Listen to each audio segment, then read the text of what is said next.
Hi, I'm Ken Kessler, and welcome to the Sounds of Christmas podcast. If you're new to this podcast, I want to start by saying thanks for joining us. If you're not new, welcome back. Either way, I'm glad you're here. Now, to avoid any confusion, I want to start off by saying there won't be any music played here. This is a place for conversation. I'll talk about Christmas music and some related topics, sometimes by myself and sometimes with guests. If you're looking for music, just go to soundsofchristmas.com and click on the tree or the player on the front page or on the Listen Now page. We play the best variety of Christmas music all year long. Well, except in October, when we play the best variety of Halloween music. And this is our last podcast episode that directly ties to Halloween, obviously, given that it's being released on October 31st. But it's also a good tie-in to not only Christmas, but also Thanksgiving. And to explain what I mean by that, I'd like to introduce you to somebody who's behind the album A Thankfully Spooktacular Christmas. Singer and songwriter AdELA is our guest today. Thanks so much for joining us. Thank you for having me, Ken. Is that how you prefer to be introduced, as a singer and songwriter, or do you like pop singer or rap singer or all of the above? Well, I'm a singer, rapper, songwriter, so we can do the all of the above box. Okay, good Yeah. enough. I was reading this thing on Songtrust about you, and I love that you list Tupac and Frank Sinatra among the artists that inspire you. I think so many people like to put artists in some kind of a box when the truth is everybody likes different kinds of music. So Yes. was this mix of music, artists and styles, was it parental influence, your friends' influence, your own discoveries, or some of everything? I think my own discoveries, if you kind of look at both artists, Tupac and Frank Sinatra, they've made such classic music that has stood the test of time.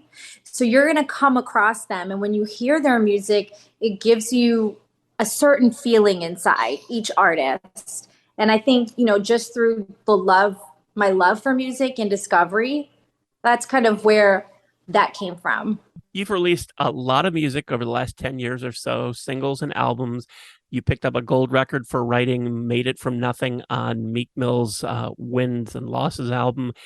And while charts aren't nearly as important as they used to be, having your own songs and EPs hit the top 30 in iTunes must have felt pretty good. Incredible, incredible, especially because it was independent. So I didn't have a label or a big machine behind me. So I was on cloud nine. I think I told everybody I saw, oh my God, you're not going to believe this. I love that you have done so much in such a wide variety of genres and working with different artists and having all these collaborations and everything. And I want to get to the holiday album, which is even one step further. But first, I have to ask you about the hockey song.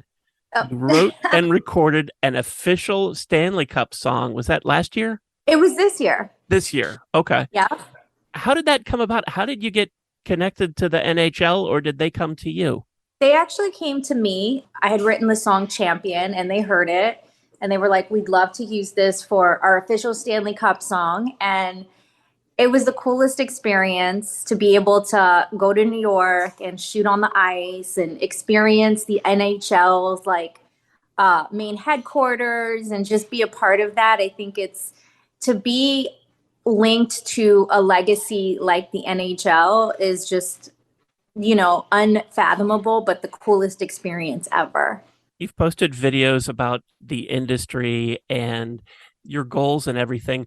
But when you started out singing and recording music, did you ever have, somewhere in the distance that you'd be on the ice recording a song for the Stanley Cup? No, because I can't even ice skate. So I was like, okay, we're going to do this. We're going to commit to this, and it's so incredible when you can be a part of something like a sports anthem.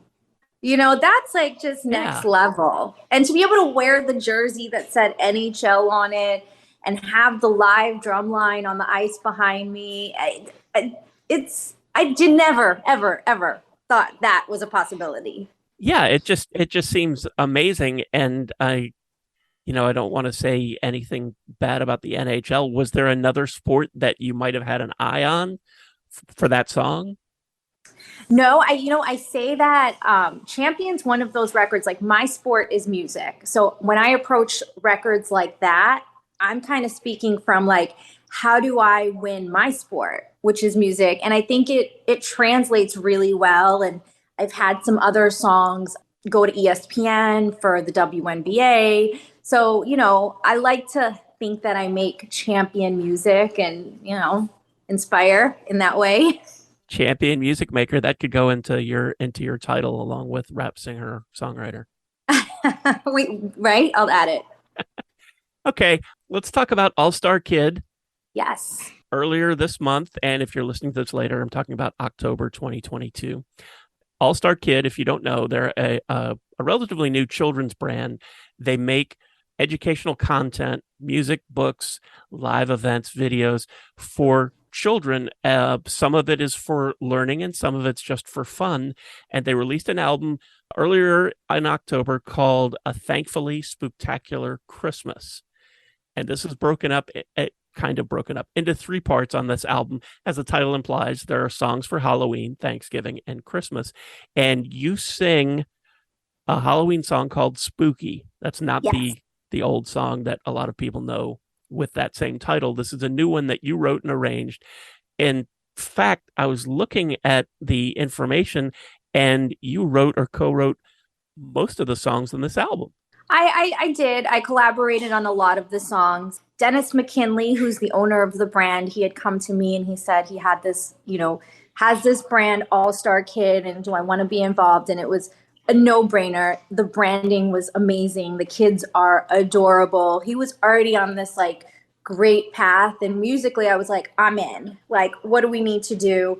And then he had this crazy idea of like this mashup holiday scenario. So we spent the summer just collaborating with different producers, writers, artists, like a team of people, and just started making these records. And it turned out to be so fun. We weren't trying to reinvent the wheel necessarily, but we wanted to put our own spin on these songs and just kind of keep those fun holiday elements in while creating something of our own that, our brand could say, well, these are our songs. Now, I had mentioned that, how people like to put artists in boxes and in specific categories, and you've shown that you like and are comfortable in lots of different genres, but holiday music geared to kids seems like a completely different kind of thing.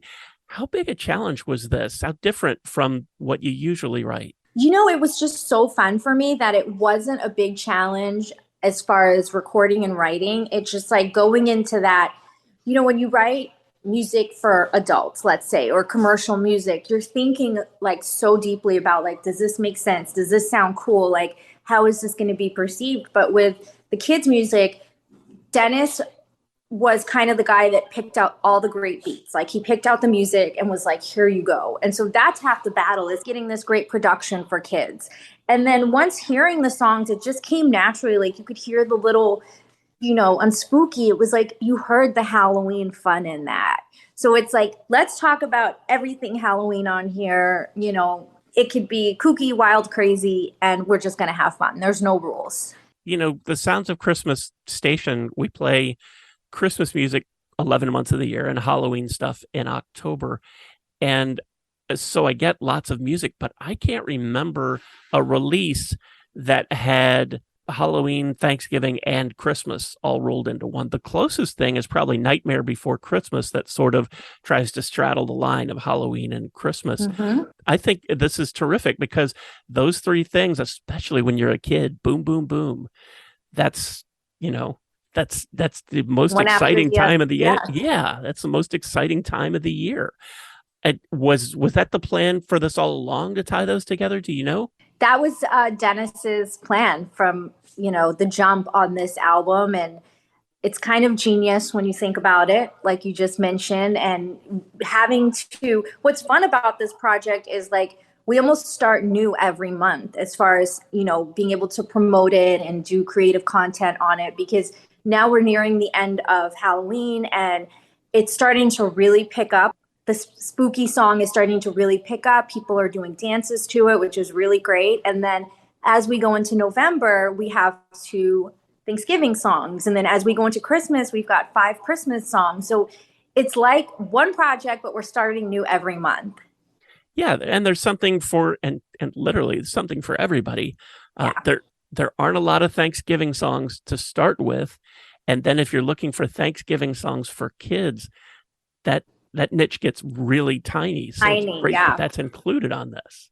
And we have a terrific song on there called Love Ingredients. And it's just the best song to play if you're baking with your kids or prepping Thanksgiving dinner, just like some of those traditions. Like we really wanted to be able to provide the soundtrack for those special moments. Yeah, I think, and I may be guilty of this also, but the Thanksgiving sort of gets lost in the shuffle because as soon as Halloween is over, bam, Yes. Christmas everywhere. I know. And I mean, I start the new season of the Sounds of Christmas on November 1st every year, but I always say that I understand everybody is not ready for Christmas music on the 1st of November. I get that. So when you are, we're here and we're playing it for you, but it's okay that you still have leftover Halloween candy and you've got Thanksgiving stuff to plan and do. I get that. And I think a lot of people, I don't know if you miss it or you just get so bombarded with the Christmas stuff that there isn't Thanksgiving stuff and kids miss out on that.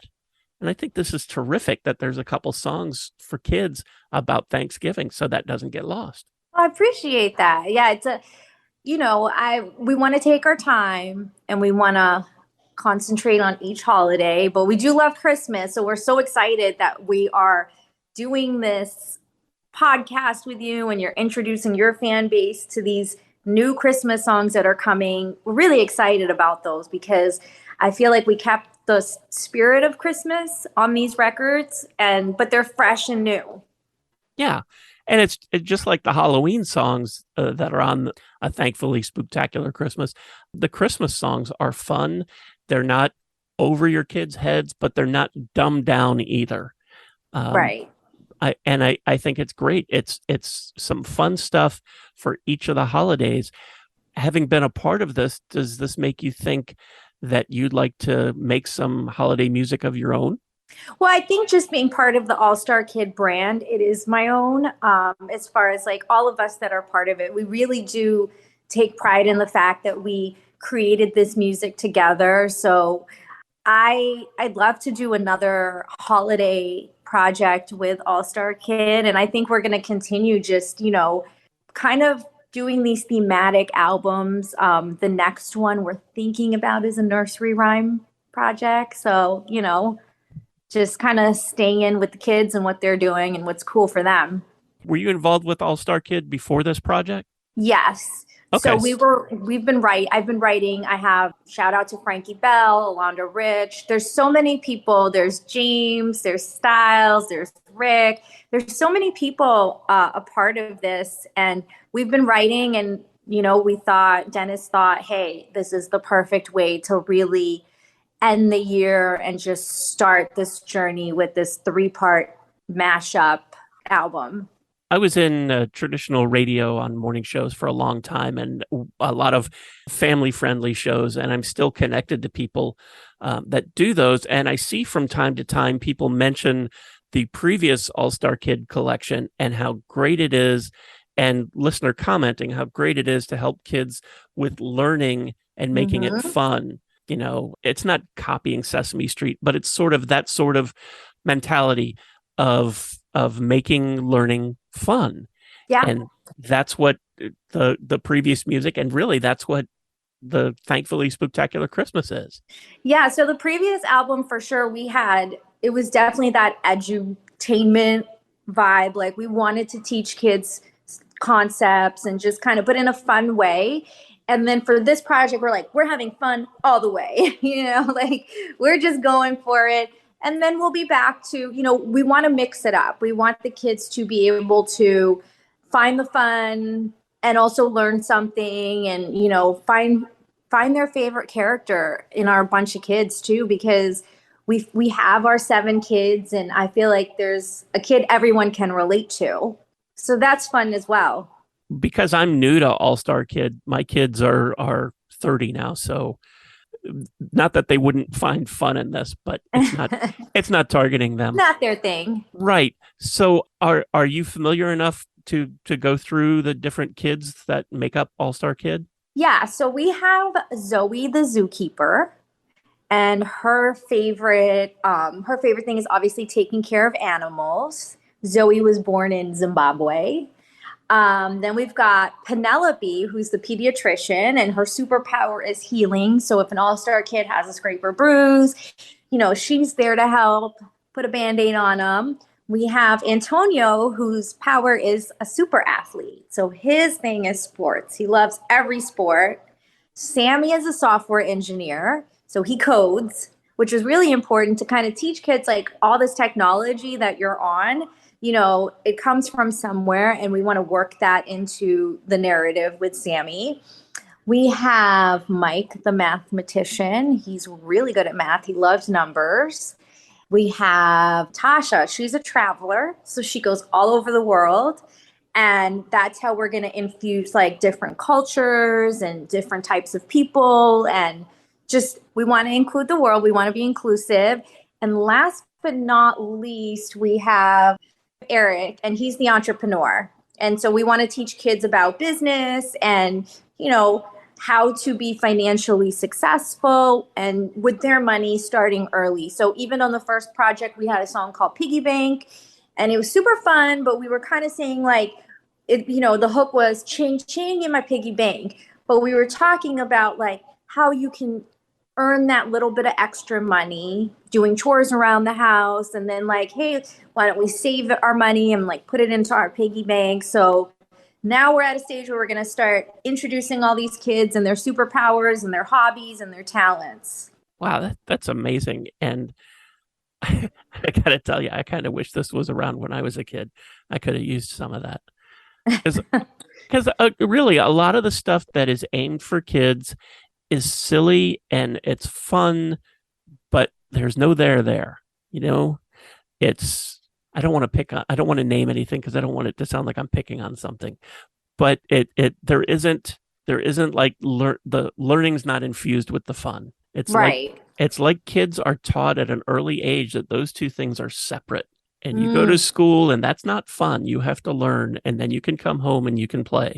And that those two things are different. And I think connecting them, I think that's just wonderful. And our kids are all multicultural, which is so great, because growing up, I felt like I didn't get to see a lot of kids that looked like me. So with the kids being multicultural and having all kinds of different interests and hobbies, we know that other kids are going to look at our characters and say, well, you know what? I can relate to Zoe because I love animals, or I can relate to Sammy because I want to be a coder one day, or, and develop video games or make a great app or whatever it is. So we just try to include all of those things in each of our characters. And it seems like such a simple, obvious thing, but it's so important that a child can watch one of these videos and go, hey, they look like me. Mm-hmm. I could do that. Yeah. That's so important. I think that's terrific. What's next for you? Is it more work with All Star Kid, or do you have some projects of your own coming up? So I do have a few syncs coming, really great syncs. I can't talk about it, but if you follow me on Instagram, I do post about them. Some really terrific projects that I'm working on as an artist with different brands and companies, but I'm an all-star kid. So you're going to hear from me and see me on hopefully all of the all-star kid projects. You mentioned Instagram. Is that the best way for people to connect with you, or are there, I know you're all over the place, but what's the best way, do you think? So yeah, you can connect with me at AdELAmusic.com. And as you mentioned, a Thankfully Spooktacular Christmas is everywhere where you can stream and download music, and you can find out more about that project as well as the previous one we were talking about, their other music and everything that's coming up at allstarkid.com. I believe All Star Kid also has a YouTube channel. Yes, and we drop videos constantly. So we're going to have a couple videos for our Thanksgiving songs along with content that goes along with the holiday.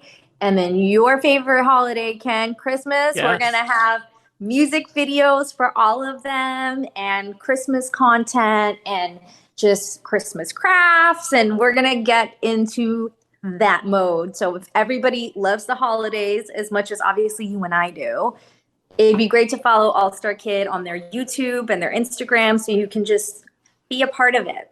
Terrific. Thank you so much for spending some time with us today and talking about this. This was terrific. Thank you for having me, Ken. This was really, really fun. And thank you so much for listening and for continuing to support the Sounds of Christmas station and podcast. Station is still on, of course. And since I'm recording this in October, it's still the Sounds of Halloween. I'm playing lots of spooky songs for the current season, like some of the songs we talked about in this episode. All of that while I'm adding new music and getting ready for the new season of the Sounds of Christmas, which starts on November 1st. If you'd like to check out the Sounds of Halloween, just head on over to soundsofchristmas.com and click on the tree or the player on the front page or on the Listen Now page. You can also grab our app in the Google Play Store and take the music with you wherever you go. And as far as this podcast goes, we're now on over 30 podcasting sites. So if you didn't find us on your favorite today, just search for the Sounds of Christmas next time you go there, and I'm pretty sure you'll see our tree. Then you can subscribe and you'll never miss another episode. If you have comments or suggestions on this episode, previous episodes, the Sounds of Christmas station, the Sounds of Halloween, or the Standard station, feel free to reach out to me on social media or through the website. Thanks again, and may you always believe in Santa Claus.